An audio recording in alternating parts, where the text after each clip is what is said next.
पूर्णार ते डोलारखेडा रस्त्याची दुरवस्था झालेली होती.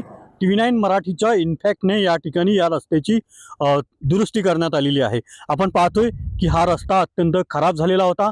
मोठ्या प्रमाणात रस्त्याची दुरवस्था झालेली होती. वाहनधारकांना मोठी तारेवरची कसरत या ठिकाणी करावी लागत होती. मात्र हा रस्ता जो आहे या संदर्भात वारंवार TV9 मराठीने पाठपुरावा केला.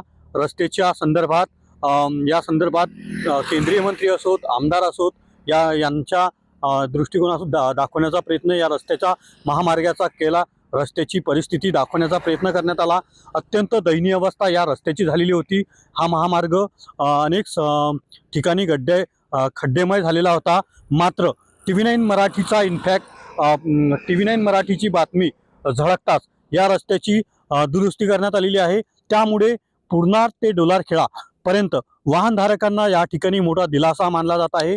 वाहनधारकांमध्ये सध्या आनंदाचं वातावरण या निमित्त पाहायला मिळतंय. कॅमेरा पर्सन मंगेश ढोलेसह रवी गोरे, TV9 मराठी, मुक्ताईनगर, जळगाव.